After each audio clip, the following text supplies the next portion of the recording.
My name is Dr. Gerald Dirk, and I'm from the state of Kansas in the United States.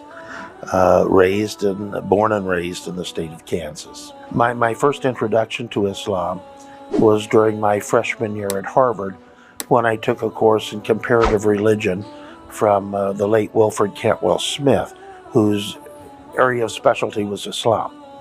But I have to confess, at the time while I studied Islam, along with many other religions, I really didn't pay a lot of attention to it. It seemed so similar at that time to what was then my own Christianity. And at that point, we made contact with an Arab Muslim who was living in Denver, Colorado at that time. And then he did something very, very wonderful in hindsight. As he was getting ready to leave, he glanced at his watch and he said, "Oh, I need to pray. Would it be okay if I used your restroom to wash?" And we said, "Sure." And he came out from the restroom and he said, "Well, would it be okay if I just unfolded that newspaper on the floor so that I could say my prayers?" And we said, "Of course."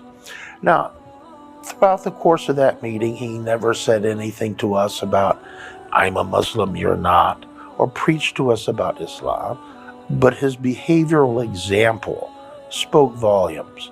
So that was our introduction to a Muslim. And over the course of the time, I was deeply impressed with how I saw these Muslims living their lives. You know, alhamdulillah, my first contact with the Ummah were shining examples of how to live Islam.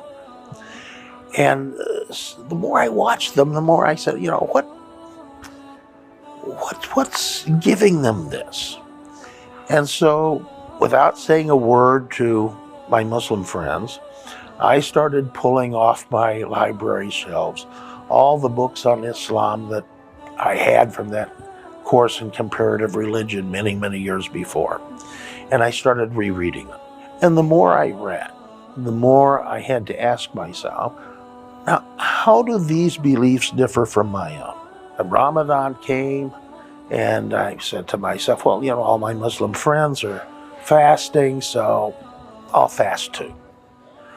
Before long, I was doing the 5 prayers in English every day, and I found them spiritually rewarding. But I still maintain I was an atypical Christian. I was an atypical Christian who, in English, had said the Shahada, who was fasting during Ramadan, was reading the Quran in English translation, and was saying the 5 prayers daily in English translation. But mind you, I was not a Muslim. So I thought I had it all worked out. You know, I could have my cake and eat it too. And one day, Uncle Awad motioned for me to come with him. And he took me to a Palestinian refugee camp in Amman, Jordan. And we got out of the car and we started walking down the narrow lanes.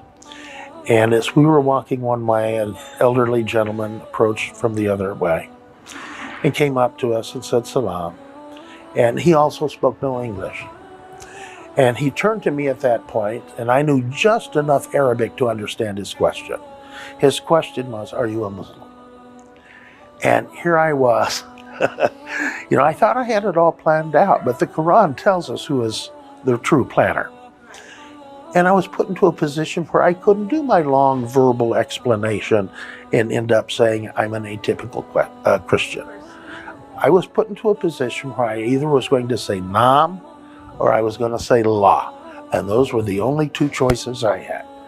And alhamdulillah, at that point I said Naam and finally embraced the identity of Islam.